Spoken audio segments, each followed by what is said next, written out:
ይስጥልኝ ክቡራን ተመልካቾቻችን እንደምናላችሁ የጸበል ጸዲቅ ሰዓታችን ነው። ለዛሬ በጸበል ጸዲቅ ሰዓታችን ብዙዎቻችን አውጥተን ስለማንናገረው የልብ ውስጥ ጦርነት የምንወያይ ይሆናል። የጦርነት እንግዲህ ምንድነው የሚለውን ከውይይታችን የምታገኙት ነው የሚሆነው። የዛሬ እንግዳዬ ቀሲስ አሸናፊ መልካሙ ናቸው። ለጥያቄዎቻችሁ ተገቢውን ምላሽ ታገኛላችሁ። አብራችሁን ቆዩ።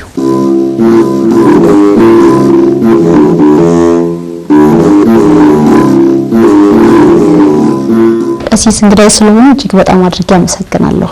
ለዛሬ የደረሰን የምእመናን ወይም ደግሞ የእምነቱ ተከታዮች ያቀረቡት አንድ ጥያቄ ነው ለውይይት ያመጣነው። ጥሩ የሚባል የኑሮ ደረጃ ላይ ያለው ምእመን ነኝ። ብዙ ሰዎች በቸገራቸው ጊዜ የመፍትሄያቸው አካል አድርገው ያማክሩኛል፣ ይጠይቁኛል፣ እኔም አደርግላቸዋለሁ ይላል ጠያቂያችን። በሚችለው ሁሉ እረዳቸዋለሁ። ከጊዜ በኋላ ግን እንደ ፈተና ሆኖ የመጣብኝ ነገር የሚረዳቸው ሰዎችም ሆኑ ሌሎች የማውቃቸው ሰዎች ሲያልፍላቸውና የተሻለ ነገር ሲያገኙ በማላውቀው ሁኔታ ራሴን ክፉ የቅናት ስሜት ውስጥ አገኘዋለሁ። ከዚህ ስሜት ለመውጣት በጣም ብዙ ጥረት አድርጌያለሁ። ነገር ግን እንዲያውም እየባሰብኝ እንደሆነ ለውስጤ ይሰማኛል። እንዴት አድርጌ ነው ከዚህ እኩይ ሳቤ መላቀቅ የምችለው ይላል። እንግዲህ ወንድማችን ጥያቄውን ቀሲስ በግልጽ ስላካፈለን የብዙዎችን ችግር ስለሆነ እጅግ በጣም አድርገን እናመሰግናለን። ቅናትና ቸርነት አንድ ላይ የተቀላቀለበትን የህይወት ገጽታ ነው የምናየውና የጥያቄውን መንፈስ እንዴት ተረዱት? ቅናት ማለት ምን ማለት ነው? እጅ ከምን ብለናል? እሺ መልካም። በስመ አብ ወወልድ ወመንፈስ ቅዱስ አሐዱ አምላክ አሜን። ይህ መርሃ ግብር ስላዘጋጃችሁ እናንተንም እግዚአብሔር ያክብርልን። ወንድማችንም ከቁጥጥር ውጭ ስለሆነውና የሱ ችግር ሆኖ እንዲሁም ሌሎች ተመሳሳይ ችግር ያለባቸው መፍትሄ እንዲያገኙ ወደ እነዚህ አይነት አውድ ማምጣቱ ወደ አደባባይ ማምጣቱ እጅግ በጣም መልካም ነው። ወንድማችን እግዚአብሔር ያክብርልን። እንግዲህ ከልጅየው ሐሳብና ካቀረቡ ጥያቄ ስንነሳ እንግዲህ በመጀመሪያ ደረጃ መልካም የሚባል የኑሮ ደረጃ ያለኝ ነኝ ብሏልና በዚህ ደረጃ ላይ ስለመገኘቱ በእውነቱ ይህን ጸጋ ስላደለው ጸጋዎቹ ነው አንድ ብቻ አይደለም። ምናልባት ኢኮኖሚያዊ ከፍታ ሊኖር ይችላል፣ የምክር አገልግሎት መስጠት ሊኖር ይችላል፣ አይምሮአዊ ዕውቀቱን፣ የጉልበት ዕውቀቱን፣ የገንዘብ ዕውቀቱን በሙሉ ለጠየቁት ጥያቄ ሳይሰስት የሚሰጥ እጅግ መልካም ልጅ ስለሆነ ይህን ስላደረገለት መጀመሪያ እግዚአብሔር የተመሰገነ ይሁን። ወንድማችንም ምናልባት ስለ አራት ነገሮች ማመስገን እፈልጋለሁ። ይህን ወንድም የመጀመሪያው እንዳልኩት ነገሮችን ሁሉ እንደያመጣጣቸው ሳይሰስት እያደረገ መሆኑና ለበጎ ነገር እየተጋ መሆኑ ቸርነትን የሚያደርግ ለጠየቁት ጥያቄ አማናዊ ምላሽ መስጠት ያቅሙን ሁሉ የሚያደርግ ልጅ ስለሆነ ይህን በማድረጉ ይህን የቸርነት ስራ በመስራቱ ደግሞ እግዚአብሔር ያክብረው ብዬ አስባለሁኝ። በሁለተኛ ደረጃ ደግሞ ከዚህ በጎ ስራው ጋር ተያይዞ የኋላ የመጣበትን መንፈሳዊ ፈተና ያየበት አንግል እጅግ በጣም መልካም ነው። አንዳንድ ሰዎች የሱ አይነት ስሜት የተሰማቸው ሰዎች በዚህ ልክ አይተውና ተረድተው መፍትሄ ለማበጀት የማይፈልጉ ብዙ ሰዎች ስላሉ ይሄ ልጅ ግን ምንድነው ያደረገው? ከበጎ ስራው የተነሳ የመጣበት የቅናት መንፈስም እውነት ለመናገር ኢዮብን ሁሉ መስሎ ይታየኛል ይሄ ልጅና በእግዚአብሔር ፊት ከሰሰው ነው የሚለን። ስለዚህ የዚህ ልጅ አይምሮአዊ ክስና አይምሮአዊ ቅናት ከሰይጣን የመጣ በእጅጉ እሱን ካለበት መንፈሳዊ አገልግሎት ከፍታ ለማውረድ የተቃጣ ሰይጣናዊ ሐሳብ ነው ያመነጨውና ስለዚህ በመጀመሪያ ደረጃ እንዳልኩት እሱ ይህን ችግር መረዳቱ ራሱ ቀላል ነገር አይደለም። አንዳንድ ጊዜ ችግሮቻችንን ሳናውቃቸው ብቻ ከችግሩ ጋር የምንኖር ብዙ ሰዎች እንኖራለን። አንዳንድ ህመምተኞች ብዙ ቦታ ላይ ባለመድኃኒት ይፈልጉና ህመማቸው እንኳን ሳይታወቅ የሚያልፉ ይኖራሉ። ህመሙ የታወቀለት ምናልባት የችግሩ 50% እንደመሆኑ መጠን ከህመሙ ባሻገር ደግሞ መፍትሄ ያበጃልና ይህ ልጅ በትክክል ያለውን ችግር ህመሙን ተረድቷልና ቢያንስ ችግሩን ለመፍታት 50% የችግሩን ማወቅ ደረጃ መድረሱ መልካም ነው። በሶስተኛ ደረጃ ደግሞ ችግሩን ችግሬ ነው ብሎ አለመቀመጡ በራሱ ጥረት ብዙ አድርጓል። ሲግር ለመፍታት ሲሞክር ራሱ እንደውም ለማድረግ ሲሞክር እየባሰብኝ ሄደ ሁሉ ይላል። አሁን ካነበብሽልኝ ተነስቼ ስረዳው ለመፍታት ስሞክር፣ ከችግሩ ለመውጣት ስሞክር፣ የቅናት መንፈስን ከራሴ ለማስወገድ ስሞክር እየባሰብኝ መጣ አለ። ስለዚህ ጥረቱ ደግሞ አሁን ቀላል ነገር አይደለም ማለት ነው። አሁን ይሄ ልጅ እጅግ በጣም የሚጥር ከችግሩ ጋር እየተጋፈጠ ያለ ታታሪ ልጅ ነው። እውነት ለመናገር ምን ይመስለኛል ይሄ ልጅ ወታደር፣ አንዳንድ ጊዜ ወታደር ሲገድልም ወታደር ነው፣ ሲሞትም ወታደር ነው፣ ሲያፈገፍግም ወታደር ነው፣ ሲሸሽም ሲያሸሽም አጠቃላይ በወታደራዊ ስልት ወደፊትና ወደ ኋላ በሚባሉ ነገሮች በሙሉ ወታደር ከሚለው ስሙ አይወርድም። ስለዚህ ቢሞትም እንኳን የወታደር ክብሩ እንዳለ ነው። ነገር ግን አንድ ወታደር ከተማረከ የወታደር ስሙ ይወርድና ምርኮኛ ይሆናል። አሁን ይህ ልጅ ካደረበት መንፈስና በዚህ ታላቅ ምታት ወይም ደግሞ የደረሰበትን የቅናት መንፈስ እጅ ሰጥቶ አለመውደቁና በሰይጣን ወጥመድ ስር አለመማረኩ የሚያስመሰግነው ልጅ ነውና አሁን በራሱ አቅም ሞክሮ አላዋጣውና አልዘልቀው ሲል ሌላ ተጨማሪ አቅም እንፈለገ ማለት ነው። በራሱ ሞክሯል። ከውጭ ደግሞ መፍትሄ ለማፈላለግ ሞክሮ ወደዚህ ይዞት መጣ ማለት ነው። በእርግጥ ብዙዎችንም ስለሚያስተምር የብዙዎችም ችግር ነው ብለን ስለምናስብ እውነት ነው በትክክልና ይህ ልጅ ችግሩ ይዞት መጣና ሁላችንም እንድናየው እንድንጋራው አደረገን። ስለነዚህ ስለ አራቱ ነገሮች ይህ ልጅ በእጅጉ አመሰግናለሁና እግዚአብሔር ያክብርልን። በእርግጠኝነት ደግሞ ከዚህ ስሜት ወጥቶ ወደ ቀደመ የቸርነት ስራው ተመልሶ የቅናት መንፈስ ከሱ ተወግዶለት ጤናማ ኑሮን ይኖራል ብዬ ገምታለሁ። እንግዲህ ይህ ልጅ ሁለት ችግሮች በሱ ውስጥ አሉ ብዬ አስባለሁ። የመጣበት ከችግሩ ስንነሳ አንደኛው ያደረገው ካለው የቸርነት ስራ ከንቱ ውዳሴም አለበት ብዬ አስባለሁ። ቅናት ብቻ አይደለም። ለምን ካልን የሚረዳቸው ሰዎች ከችግራቸው ወጥተው የተሻለ ደረጃ ላይ ሲደርሱ እንዲሁም ደግሞ ሌሎች ሰዎችንም ጭምር ሰው ከሱ በልጦ ሲያገኝና ከሱ የተሻለ ሰው ሲያገኝ ይቀናል ማለት ነው። አሁን ይሄ እሱ ብቻ የተሻለ ማንነት ኑሮት ሌሎቹ ከሱ ስር እንዲሆኑ ይፈልጋል። ስለዚህ መከበርን፣ መሞገስን፣ ሁሉ ጊዜ መጠየቅን፣ ሌሎች ችግሯቸው እንዲጠይቁት ይፈልጋል እንጂ ሌሎች የተሻለ ደረጃ ላይ ደርሰው ማየትን አልፈለገም ማለት ነው። ስለዚህ ይህ ልጅ ራሱን ቆም ብሎ ማየት ያለበት ይመስለኛል። ቅናት ብቻ አይደለም ከንቱ ውዳሴም ጭምር በዚህ ልጅ አለበት እና ከንቱ ውዳሴ አሁንም ከንቱ ውዳሴ የሚሆነው ምን ሲሆን ነው ካልን የምናገኘው ከእግዚአብሔር ሆኖ ሳለ ከነዚህ ሰዎች ምናልባት የደረሱበት ደረጃ ላይ ሲደርሱ ወይሱንም ወደ ኋላ መጥተው ከሰዎች ውዳሴን ፈልጎ ነበር አላገኘም፣ ተመልሰው እንዲመጡ ፈልጎ ነበር አላገኘም። ስለዚህ በራሳቸው መፍጨርጨርና ከሱ ከተረዱና እሱ ካደረገላቸው በኋላ የራሳቸውን አኗኗር እየኖሩ ስለሆነ ከነሱ የሚፈልገው ሙገሳ ሊኖር ይችላል፣ ወይም ደግሞ ባደረገው ልክ ደግሞ እንዲሆንለት ፈልጎ ሊሆን ይችላልና ምንም ይሁን ምንም ዞሮ ዞሮ ከሰዎች የጠበቀው ነገር አለ። ሳይኮሎጂካልም ሊሆን ይችላል፣ ኢኮኖሚካልም ሊሆን ይችላል። አጠቃላይ ስጋዊ የሆኑ መሻቶች በዚህ ልጅ ውስጥ ስላለ ቅናት ብቻ ሳይሆን ከንቱ ውዳሴም አለና እዚህ ላይ መፍትሄ ማበጀት ስላለበት ከንቱ ውዳሴንም ማስወገድ የሚችልበት መፍትሄዎች ስላሉ ማለት ነው። ሁለተኛው እንዳልነው ደግሞ ቅናት ነው። ቅናት ቅድም ባልነው ልክ ሰዎች ሲያልፍላቸው በቅናት የተጠቃ ሰው እሱ ስላጣ ሳይሆን ሌሎች ስላገኙ ነው አይምሮ የሚረበሸው። ስለሱ ማጣት፣ ስለሱ መጉደል፣ ስለሱ ጉስቁልና አያስብምና እሱ ወደ ታች እየወረደም ቢሆን ወደ ላይ ለሚወጡ ሰዎች ወደሱ እንዲወርዱ አሊያም ደግሞ ከሱ በታች እስኪደርሱ ድረስ መጎተትን በአይምሮ ውስጥ ይሻልና ከዚህ አንፃር ቅናቱን በእጅጉ በቅናትም የተጎዳ ልጅ ነው እና እነዚህ ሁለት መሰረታዊ የሆኑ ችግሮች በዚህ ልጅ ውስጥ አሉ።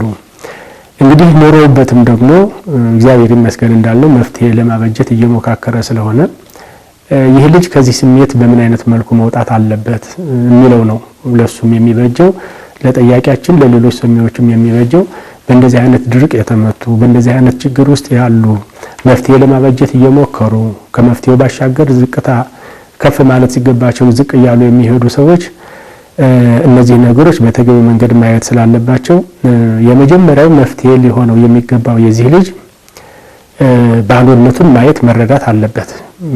አንድ ሰው ሲወለድ ባዶ ነው፣ ሲሞት ባዶ ነው። ስለዚህ በመወለድና በሞት መካከል ባለው ውጣ ውረድ የአኗኗር ዘይቤ አንደኛው ሊያልፍለት፣ ሌላኛው ደግሞ በችግር ውስጥ ሊያልፍ ዛሬ እሱ ሰጥቷል፣ እነሱ ተቀብለውታል፣ ነገ ደግሞ ነገር ሊገላበጥ ይችል ይሆናልና በዚህ ልክ እርቃኑን እንደመጣ እርቃኑን እንደሚሄድ ማሰብ እስካልቻለ ድረስ ሁሉ ጊዜ እረዳቸዋለሁ የሚለው ስሜት ባይምሮ እያቃጨለበት መስጠትን እንጂ መቀበልን አይምሮ ውስጥ ስለሌለ መውረድን ከከፍታ መውረድን አግኝቶ ማጣት እንዳለ ኢዮብን በእጅጉ ይሄ ልጅ መምሰል አለበት። ስለዚህ ኢዮብ ያለው ምንድነው? እግዚአብሔር ሰጠ፣ እግዚአብሔር ነሳ፣ ከእናቴ ማህፀን እርቃኔን ወጣሁ፣ እንዲሁ ደግሞ ወደ ምድር ማህፀን እርቃኔን እሄዳለሁኝ። ስለዚህ በዚህ መካከል ደግሞ ነበረኝ አጣሁ አለ። እንደገና ደግሞ ተመለሰለት እና የኢዮብ የቀደመ ክብሩ መመለሻ መንገዱ አንዱ ምንድነው?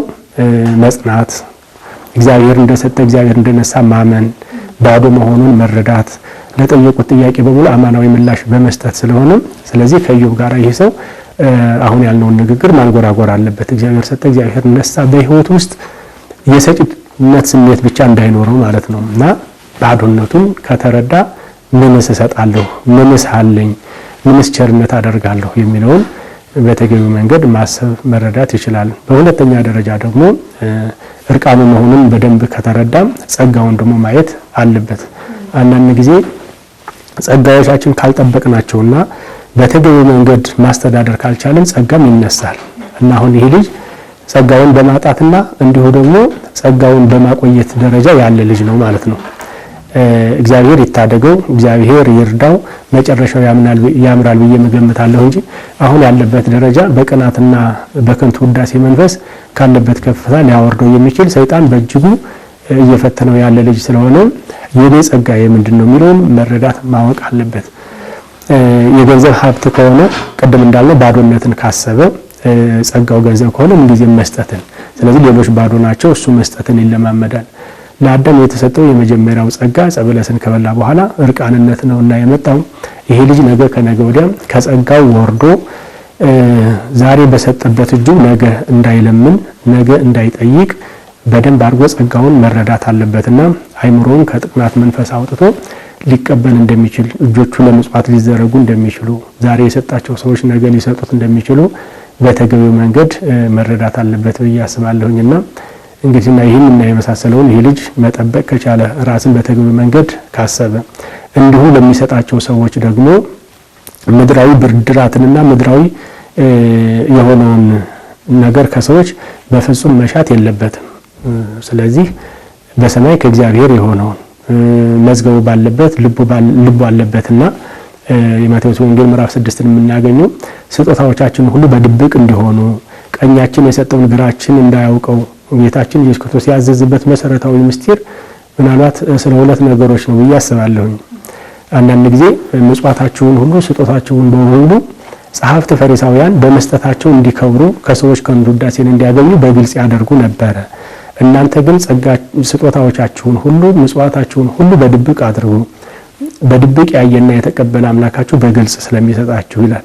ሁለተኛው ደግሞ ቀኝ የሰጠህን ግራ አይስጥ ይላል። አሁን እዚህ ውስጥ ውስጣዊና ውጫዊ ፈተናዎች አሉ ማለት ነው። በቸርነት ውስጥ በአገልግሎታችን በስጦታችን ውስጥ ከውጭ የሚመጣ ፈተና አለ፣ ከውስጥ የሚመጣ ፈተና አለ ማለት ነው።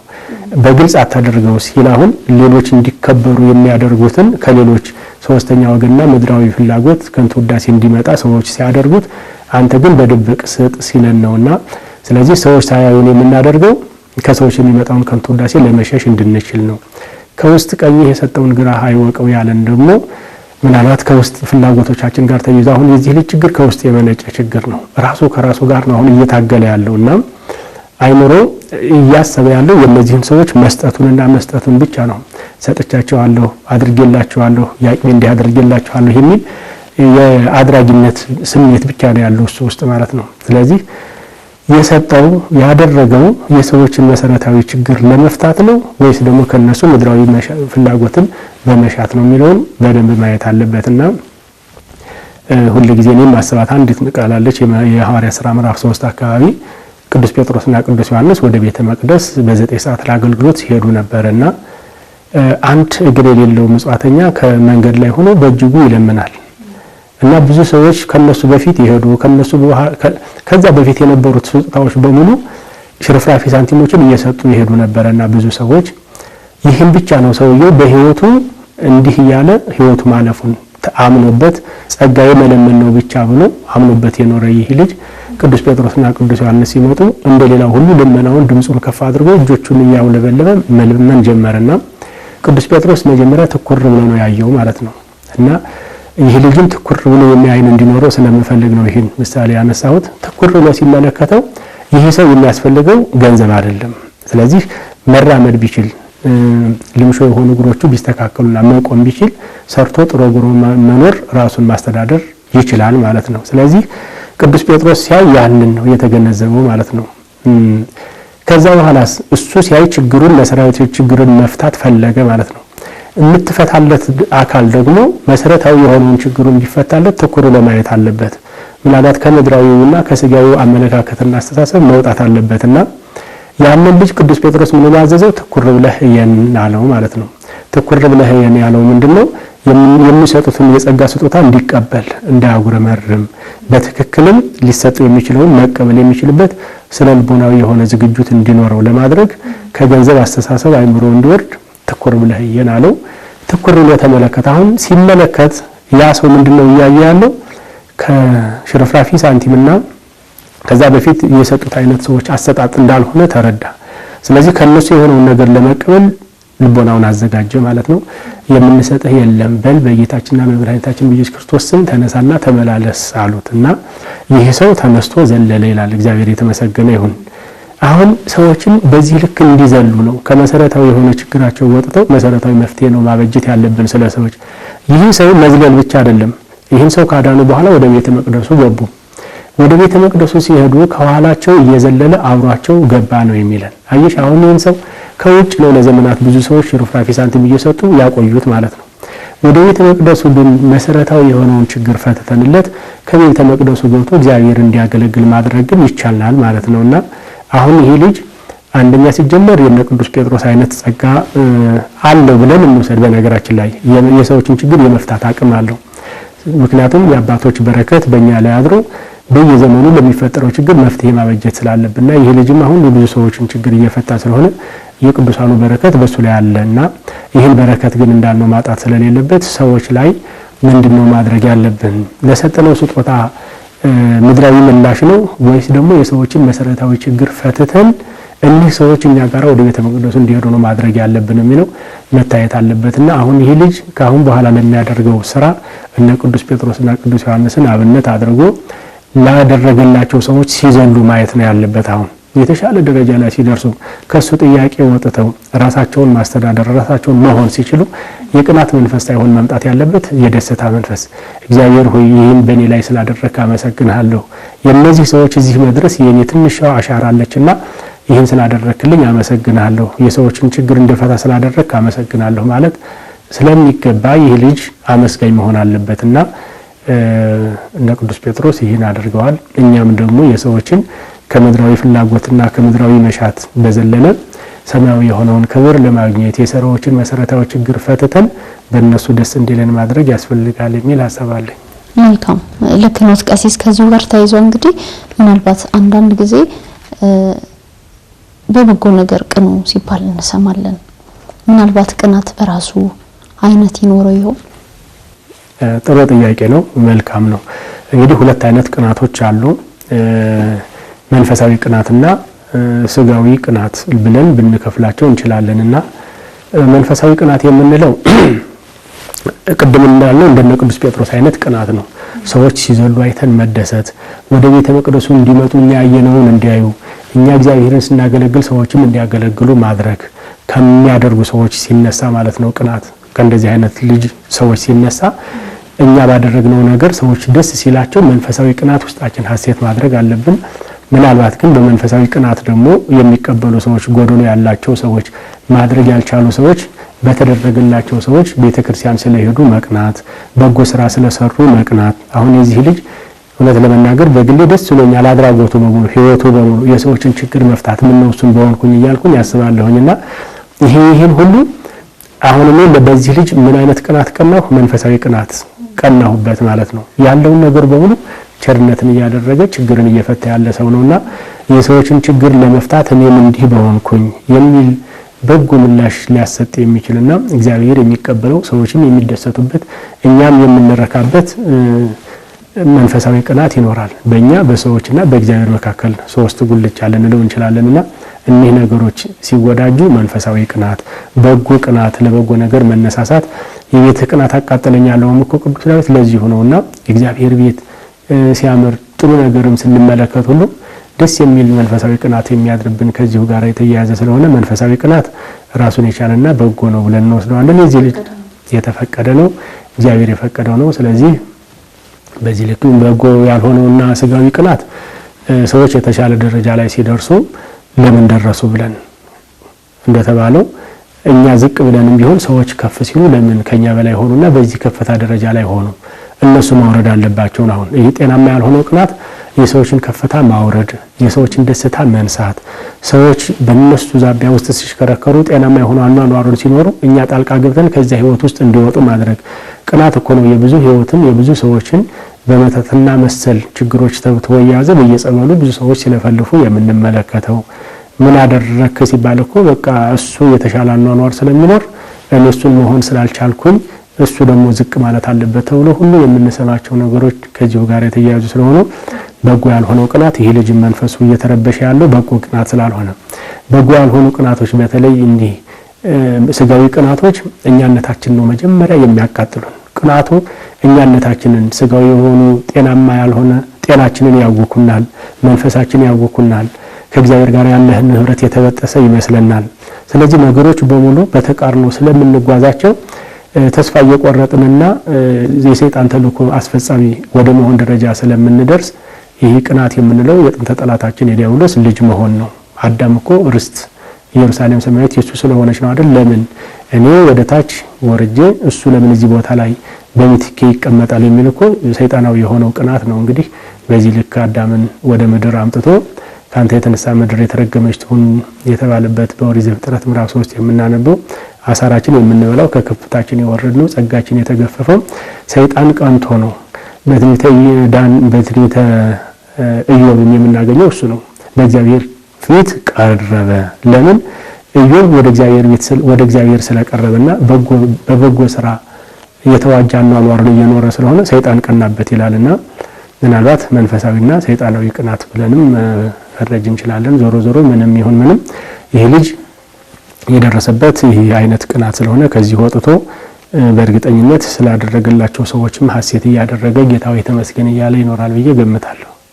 መልካም። አንድ የማጠቃለያ ጥያቄ ላንሳና በዛው እንጨርሳለን። ቀሲስ፣ አንዳንድ ጊዜ በሰዎች ውድቀት መደሰት፣ በሰዎች መቸገር መደሰትና መርካት በህይወታችን ውስጥ እንደ ፈተና ሆኖ ይመጣብናልና ከዛ ፈተና ለመውጣት ምናልባት ወንድማችን መፍትሄ ፍለጋ ሌሎችን ይማሩበታል፣ እኔ ባለሁበት የችግር መንገድ ላይ የቆሙ ወንድሞች እህቶች ኦርቶዶክሳውያን ሌላው ይማርበታል ብሎ ስላሰበ ያለበት ሁኔታ ሼር አድርጎናል።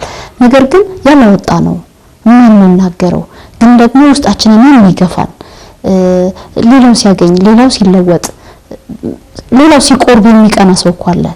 ወደ ክርስቶስ ሲቀርብ፣ ወደ አገልግሎቱ ሲቀርብ፣ መንፈሳዊ ህይወቱ መስመር ሲይዝ የሚቀና እሱ ትናንትና እንዲህ አይደል እንዴ ብለን የኋላ ታሪክን ገልጠን የምናነብ አንዳንድ ደካማ ሰዎች አለንና ከእንደዚህ አይነቱ የህይወት መስመር እንድንወጣ ክርስትናችን ውጤታማ እንዲሆን እንደው በግላችን ያንዳንዳችን በግል ደረጃ ልናደርገው የሚገባ ከዚህ ስሜት ለመውጣት ለመላቀቅ ልናደርገው የሚገባ ቀዳሚው ተግባር ምንድነው የሚለውን እናንሳና በዛም ተከለለ። እሺ፣ መልካም።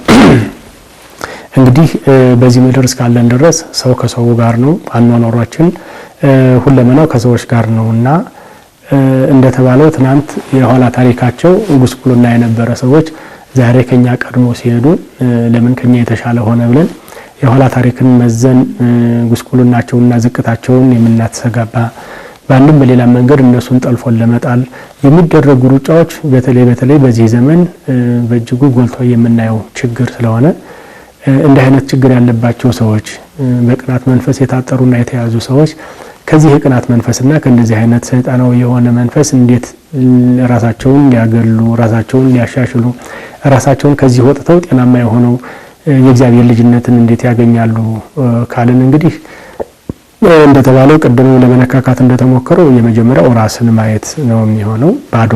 ማድረግ ነው። ባዶ ማድረግ የተሻለ ከባዶ ካደረግነው የቅናት መንፈስ ከኛ ከተወገደ የእግዚአብሔር መንፈስና ጤናማው ቅናት ስለሚጨመርበት፣ ስለዚህ የመጀመሪያው ሊሆን የሚችለው ራስን ባዶ ማድረግ ነው። ስለዚህ ራስን ማየት፣ ራስን ባዶ ማድረግ ከተቻለ ለሌሎች የምንሰጠው ጤናማ ያልሆነ አስተሳሰብ ሊስተካከል ይችል ይሆናል። ከባዶነት ደግሞ ምን መሙላት አለብን? አሁን ቅናትን አስወግደን ባዶ ሆን፣ ይሄ ባዶነት ደግሞ ሌላ ነገር መሞላት ስላለበት ይህን ባዶነታችን ወደየት ልንወስደው ይገባል? እኔ ማን ነኝ ከሚለው መወሰድ አለበት። እኔ በአርአያውና በምሳሌው የፈጠረኝ የእግዚአብሔር ልጅ ነኝ። እኔ ብቻ አይደለሁም፣ ይሄ ሰውም ደግሞ የእግዚአብሔር ልጅ ነው። ስለዚህ እኔም እሱም ዛሬ ቢያገኝ ነገ ሊያጣ ይችላል። ዛሬ ብቀናበት ነገ ሊቀናብኝ ይችል ይሆናል።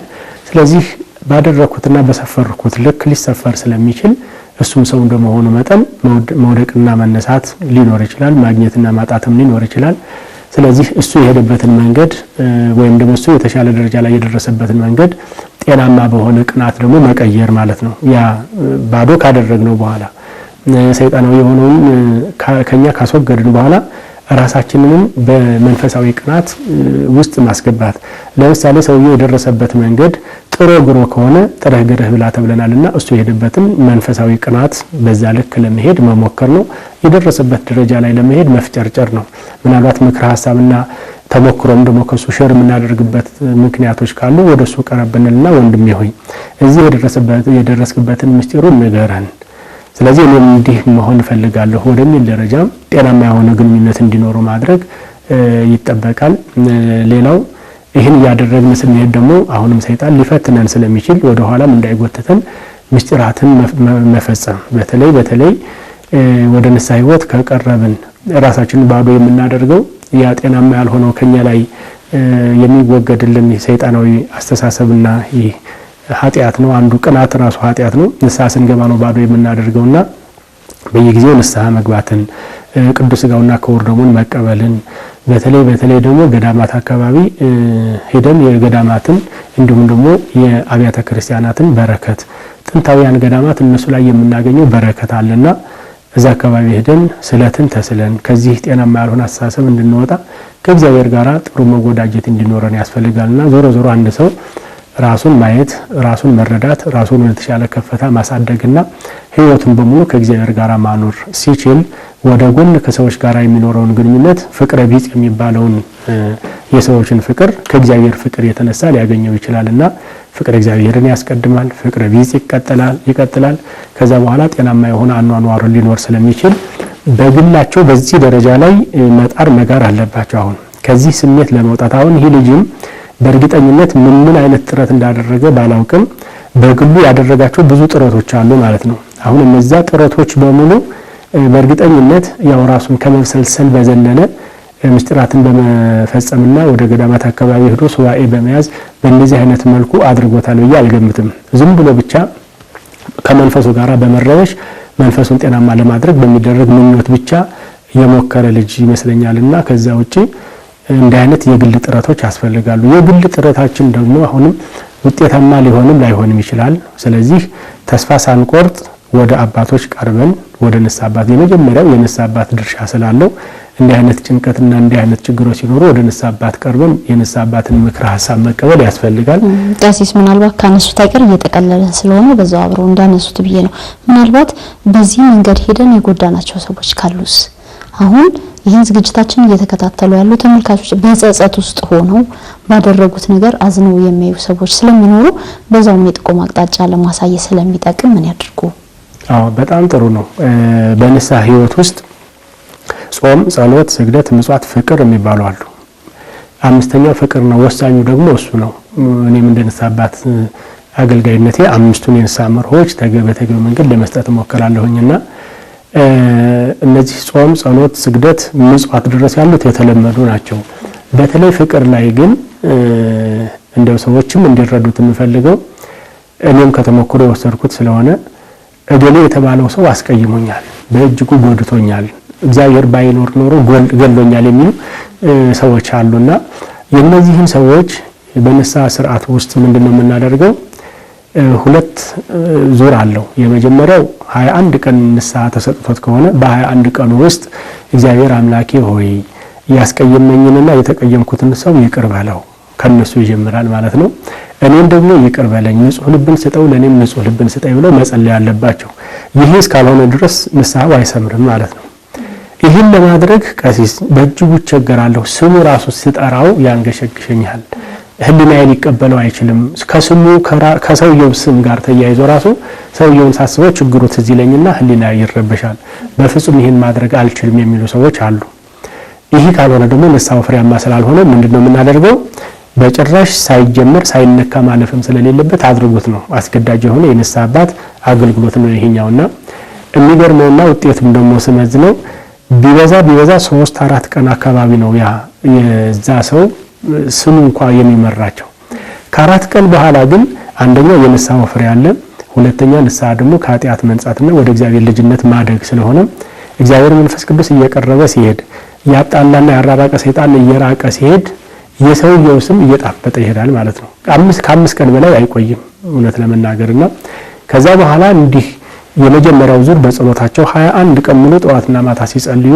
ያስቀየማቸው የተቀየሙትን ሰው ከቻሉ ክርስትና ስሙን ካልቻሉ ስሙን ካልቻሉ ደግሞ የሱን ምስል ባይመባቸው ውስጥ ያመጡ ህሊናዊ ይቅርታ ቅድመ ሁኔታ ማዘጋጀት አለባቸው ከህሊናቸው ከራሳቸው ማስወገድ ነው በዛ መካከል 21 ቀን ሳያልቅ ወይም ካለቀም በኋላ ሊሆን ይችላል ልቦናቸው ንጹህ ከሆነና ራሳቸውን በተገቢ መንገድ ካጠቡ በኋላ ያንን ሰው አግኝተው ይቅርታ ማድረግ ሽማግሌ ልከው የፈለገውን ያክል ምንም ይሁን ምንም ለእርቅ ራሳቸውን ያዘጋጃሉ በዛኛው ሰው በኩል ደግሞ አንደኛ የንስሐ ፍሬያማነቱንም የምንለካው ሰው ስለሆነ እዚህ በጸለይነው ጸሎት የዛኛው ሰው ልቦናንም እግዚአብሔር አምላክ ያራራዋል ለይቅርታ ዝግጁ ይሆናል ምናልባት ደግሞ የዛኛው ሰው ጤናማ ያልሆነ ሰብአዊነትና ማንነት ካለ ደግሞ እኛ እሱን ስለጸለይንለት ከኛ በኩል ሸክሙን አውርደናልና እኛ ከደሙም ንጹህ ነን ከዚህ አንፃር ንስሐ በዚህ ልክ መሆን አለበት በየትኛው መንገድ ያስቀየሙንን ሰዎች በተለይ በንስሐ አባት በኩል ቢሆን ሞር የተሻለ ነው ከዛ ውጪ ግን በባንድም በሌላ መንገድ ይቅርታ ካላደረግነው መንፈሳዊ ህይወትንም ያኗኗር ጤናማ አኗኗርን መኖር ስለማንችል እንዲህ አይነት ጉዳዮች በሰፊው መከናወን ስላለባቸው እግዚአብሔር ይቅር እንዲለን አባታችን ሆይ የምንጸልየው እሱ ስለሆነ ቀድመንም የበደሉን ይቅር እንደምንል ነው 3 አይነት የጸሎት አይነቶች አሉ ልመና ምስጋና አለ ልመና አለ ማደማደም ያለ በምስጋናችን ሰዓት በሰማይ የምትኖር አባታችን ሆይ ስምህ ይቀደስ ብለን ነው የምናመሰግነው ዝቅ ስንል ደግሞ የዕለት ምግባችንን ስጠን ነው የምንለውና የዕለት ምግባችንን ስጠን ከማለታችን በፊት የበደሉን ይቅር እንደምንል ይቅር በለን ነው የምንለው በፍጹም በቅናት መንፈስም ይሁን በሌላ ባንድም በሌላ መንገድ ከሰዎች ጋር የሚኖረን ተቃርኖ እስካልፈታን ድረስ የእግዚአብሔር ልጅ የመሆንና ይቅር የሚሉ ብፁዓን ናቸው የእግዚአብሔር ልጆች ናቸውና ብሎም ስለነገረን በዚህ ልክ ነው መሆን ያለበትና የይቅርታ ልብ በእውነቱ ያስፈልጋል እጅግ በጣም አድርገን እናመሰግናለን ቀሲስ ተመልካቾቻችን የዛሬ ጸበል ጸዲቅ ዝግጅታችን ተከታተላችሁትን ይመስል ነበር ቀሪ ዝግጅቶች ይቀጥላሉ በእኛ በኩል አብቃን ይቆየን